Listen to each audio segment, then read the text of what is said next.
Hello friends, स्वागत है आपका। कल हमने तरंगों के मुख्यतः कितने प्रकार होते हैं उनके बारे में अध्ययन किया था और उनके प्रकारों के भी क्या प्रकार होते हैं उनके बारे में अच्छे से अध्ययन किया था। यहाँ पे हम तरंगों से रिलेटेड बहुत ही महत्वपूर्ण जो डेफिनेशन जो परिभाषा होती हैं उनके बारे में अध्ययन करेंगे, जिनके बारे में आपको पहले से पता होगा। कुछ डेफिनेशन है जिनके बारे में पहले से आपको पता होगा, लेकिन कुछ नई डेफिनेशन जब हम उच्च कक्षाओं में अध्ययन करते हैं तो उनके अंदर हमें फेस करनी पड़ती है, उन शब्दों को देखना पड़ता है। तो इन शब्दों के बारे में अगर आप अच्छे से समझ लिए तो आपको पूरा तरंग चैप्टर जो होता है वो समझना आसान हो जाता है। तो आइए शुरू करते हैं। सबसे पहले जो हम पहले से जानते हैं उनके बारे में जानेंगे और कुछ नई परिभाषाएं जिनके बारे में समझना आपको जरूरी है, जो आप नहीं समझेंगे उनके बारे में हम पढ़ेंगे। तो आइए शुरू करते हैं। पहला जो यहाँ पे शब्द है वो आयाम है। जो पहली परिभाषा है वो आयाम की है। तो आयाम के बारे में आपने पहले ही सुना होगा कि माध्यम में जब भी कोई तरंग चल रही होती है तो साम्यावस्था से वो अधिकतम एक ओर कितना विस्थापित होती है, उस अधिकतम एक ओर के विस्थापन को ही हम क्या कहते हैं, आयाम कहते हैं। जैसे कि यहाँ पे माध्यम में तरंग चल रही है तो तरंग संचरण की दिशा है, ये साम्यावस्था है और साम्यावस्था में किसी एक और अधिकतम विस्थापन या ऊपर हो सकता है या नीचे हो सकता है, कहीं भी हो सकता है, क्योंकि तरंग जो होती है वो समान ऊपर नीचे श्रृंग और गर्त बनाते हुए चलती है। तो साम्यावस्था से अधिकतम एक और जो विस्थापन होता है उसे हम क्या कहते हैं, आयाम कहते हैं। तो ये साम्यावस्था से ये जो अधिकतम विस्थापन है उसे हमने आयाम का नाम दिया है। इसे कैपिटल ए से या स्मॉल ए से भी शो किया जा सकता है। तो माध्यम में चल रही तरंग का इसकी साम्यावस्था से एक और अधिकतम विस्थापन को आयाम कहते हैं। ये चीज हमने समझ ली। अब आवृत्ति के बारे में भी आपने पढ़ा होगा। तो एकांक समय में कंपनों की जो संख्या होती है उसे आवृत्ति कहते हैं। मतलब कोई तरंग एक समय में या एकांक समय, एक निश्चित समय में कितने कंपन कर पाती है। कंपन प्रति सेकंड वैसे नापा जाता है आवृत्ति को। तो एक सेकंड हम मान सकते हैं एकांक समय को। तो एक सेकंड में जितने भी कंपन करती है उसे हम उस तरंग का आवृत्ति कहते हैं। इसे एन से, न्यू से या एफ से शो किया जाता है। हमने यहाँ पे एन से शो किया और एन बराबर होता है 1/, आवर्तकाल। आवर्तकाल मतलब समय। तो एकांक समय में कंपनों की संख्या को हम क्या कहते हैं, आवृत्ति कहते हैं। इसका मात्रक होता है हर्ट्ज। हेनरिक हर्ट्ज के सम्मान में इसका मात्रक हर्ट्ज रखा गया है। आवर्तकाल क्या चीज होती है, यहाँ पे हमने आवर्तकाल शब्द लिया।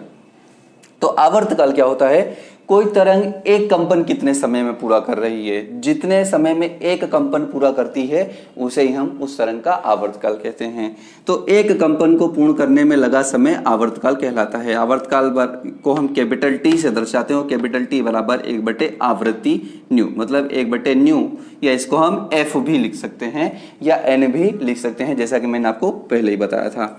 तो यहाँ पे हम देखते हैं कि यहाँ से जब तरंग चलना स्टार्ट हुई तो ये एक चक्कर, यहाँ पे कैपिटल टी हमने लिख दिया है। तो एक चक्कर या एक कंपन पूर्ण करने में कितना समय ले रही है, कितना भी समय ले सकती है। 1 सेकंड से कम समय भी हो सकता है, 1 सेकंड से ज्यादा समय भी हो सकता है।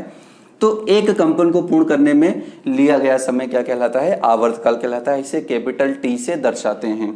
और आवृत्ति एकांक समय में जितने कंपन हो गए, सपोज कीजिए इस चित्र की बात करूं तो यहाँ पे एकांक समय में एक कंपन हो रहा है, तो मतलब यहाँ पे जो आवृत्ति होगी क्या होगी, 1 हर्ट्ज होगी। तरंग दैर्घ्य क्या चीज होती है अगली। तो ये चार्ट जो डेफिनेशन आपने पहले ही पढ़ रखी होगी तरंग दैर्घ्य तक, इसके बाद की नई डेफिनेशन हम पढ़ेंगे। तो तरंग दैर्घ्य पढ़ लेते हैं।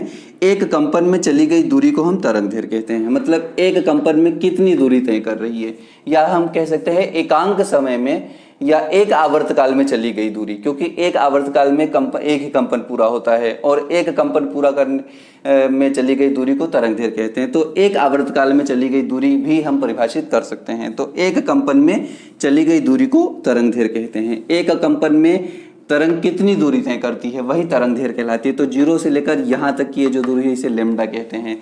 या फिर हम कह सकते हैं किन्हीं दो श्रृंगों के बीच या किन्हीं दो गर्तों के बीच की जो दूरियां होती हैं उसे भी हम क्या कहते हैं, तरंग दैर्घ्य कहते हैं। ये आप अच्छे से समझ लीजिए कि एक कंपन में चली गई दूरी या किन्हीं दो श्रृंग या किन्हीं दो गर्तों के बीच की दूरी को हम क्या कहते हैं, तरंग दैर्घ्य कहते हैं। इसे लैम्डा से दर्शाते हैं और लैम्डा बराबर होता है आवृत्ति गुणित आवर्तकाल।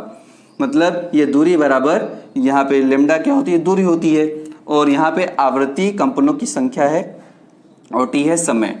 तो यहाँ पे जो तीनों में जो संबंध होता है आवृत्ति, आवर्तकाल और तरंग दैर्घ्य में, वो ये चीज होती है लैम्डा बराबर एन इंटू आवर्तकाल। एन मतलब आवृत्ति गुणित आवर्तकाल।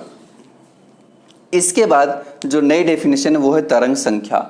तरंग संख्या क्या होती है, कि एकांक समय में कुल कितनी तरंगे गति कर रही हैं, एक तरंग दैर्घ्य में कुल कितनी तरंग कंपन कर पा रही है। तो यहाँ पे तरंग संख्या जो होती है उसे हम सीधे सीधे डिफाइन कर सकते हैं कि जो तरंग दैर्घ्य होता है उसका जो व्युत्क्रम होता है, तरंग दैर्घ्य का व्युत्क्रम तरंग संख्या कहलाता है। इसे न्यू बार से दर्शाते हैं, न्यू बार बराबर 1/तरंग दैर्घ्य।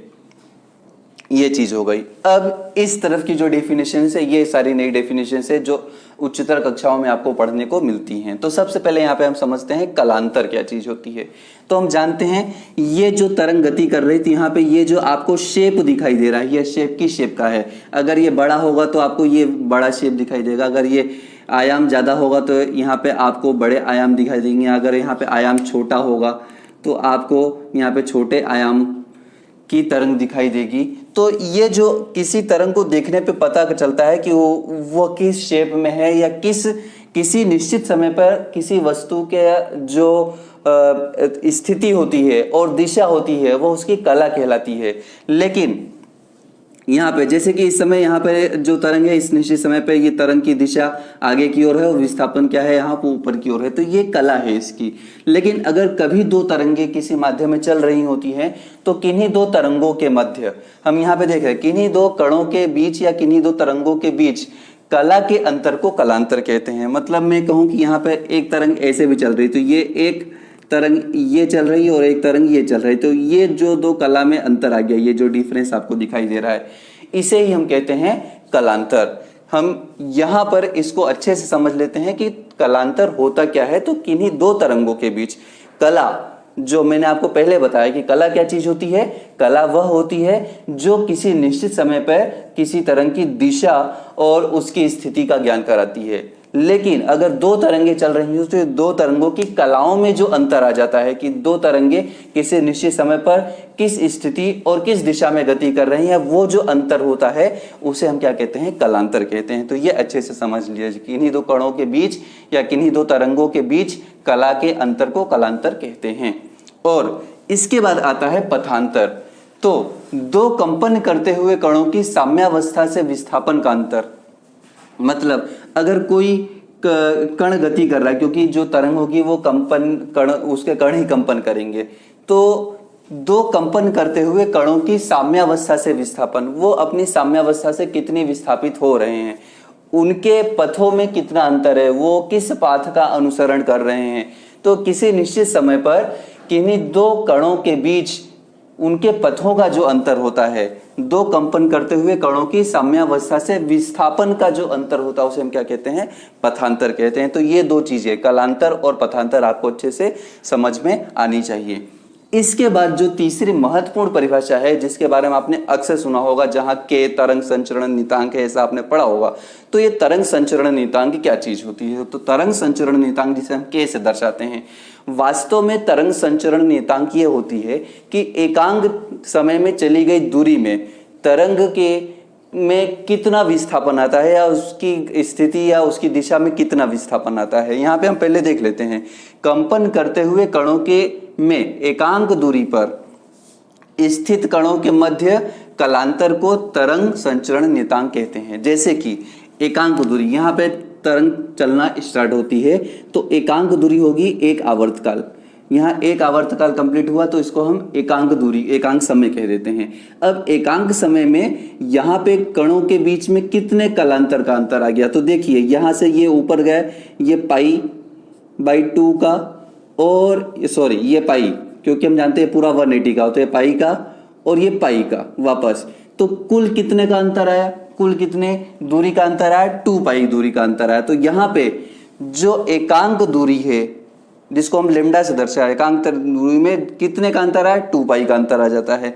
तो ये जो होता है इसको हम क्या कहते हैं, तरंग संचरण नियतांक। तो इसको फिर से हम देख लेते हैं कि कंपन करते हुए कणों में एकांक दूरी पर स्थित कणों के मध्य, यहाँ पे दो जो कण हैं इन दोनों के मध्य कितनी दूरी का अंतर आया, क्योंकि ये एकांक दूरी क्या होती है, एक तरंग दैर्घ्य के बराबर होती है। और एक तरंग दैर्घ्य मतलब एकांक तरंग दैर्घ्य हम मान सकते हैं। तो बटे में हमने तरंग दैर्घ्य लिखा है और ऊपर इन दोनों कणों के बीच कितनी दूरी का अंतर आया, तो एक बार ऊपर एक बार नीचे, पाई और पाई, 2 पाई चल के ये वापस उसी स्थिति में आ रहे हैं। तो एकांक दूरी में 2 पाई का अंतर आ गया। तो स्थित कणों के मध्य कलांतर को तरंग संचरण नियतांक कहते हैं। तो कितने कला का अंतर आया है? 2 पाई कला का अंतर आया, एक बार ऊपर से एक बार नीचे से, 2 बार पाई पाई का अंतर आया है। तो k बराबर 2 पाई अपॉन लेमडा को हम क्या कहते हैं?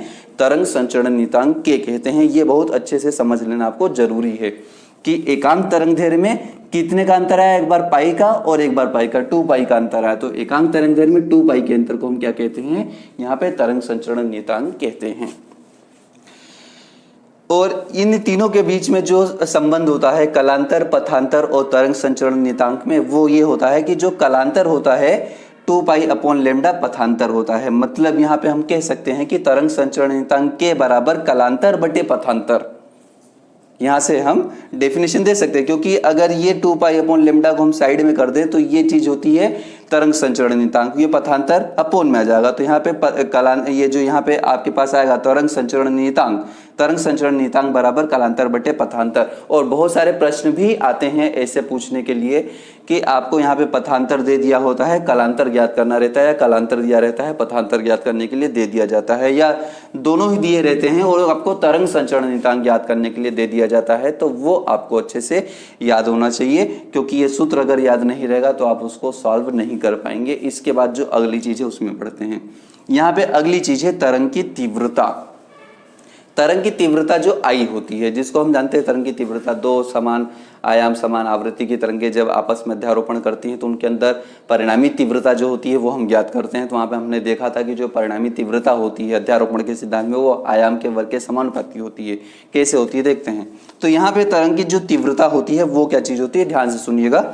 किसी माध्यम में तरंग संचरण की दिशा के लंबवत, तरंग संचरण की दिशा के लंबवत, जिस दिशा में तरंग गति कर रही उस दिशा के लंबवत एकांक क्षेत्रफल में जितनी ऊर्जा निकलती है, मतलब तरंग संचरण की दिशा के लंबवत, मतलब ये तरंग संचरण की दिशा हो गई, और एकांक क्षेत्रफल अगर हम ले लें तो इसके लंबवत कितनी ऊर्जा निकल रही है यहाँ से यहाँ तक तरंग अगर गति कर रही तो इस तरंग द्वारा इसमें कितनी ऊर्जा का क्षय हो गया, जितनी ऊर्जा निकलती है उसे तरंग तीव्रता कहते हैं। अगर एकांक दूरी में या एकांक क्षेत्रफल में ज्यादा ऊर्जा वहां पे विकृत हो रही है, ज्यादा ऊर्जा वो प्रदान कर रही है, तो उसकी तीव्रता अधिकतम होगी। और एकांक समय में अगर कम ऊर्जा वहां पे निकल रही है और ऊर्जा वो प्रदान कर रही है तो वो उसकी तीव्रता कम होगी।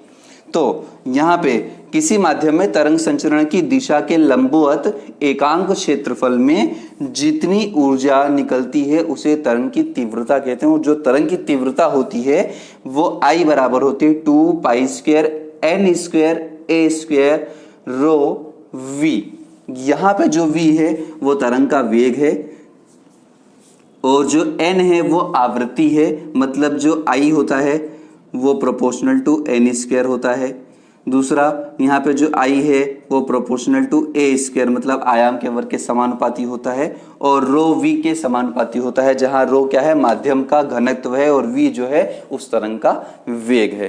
तो ये 9 परिभाषा जो है अगर आप पढ़ लेते हैं तो आप तरंग के बारे में बहुत कुछ जान जाएंगे। और आप अगला जो चैप्टर जब भी आप पढ़ेंगे तरंग के बारे में तो आपको इन शब्दों को समझने में परेशानी नहीं होगी। तब तक इस वीडियो को लाइक, शेयर, सब्सक्राइब जरूर कीजिए चैनल को, ताकि हमें मोटिवेशन मिलता रहे। तब तक के लिए जय हिंद।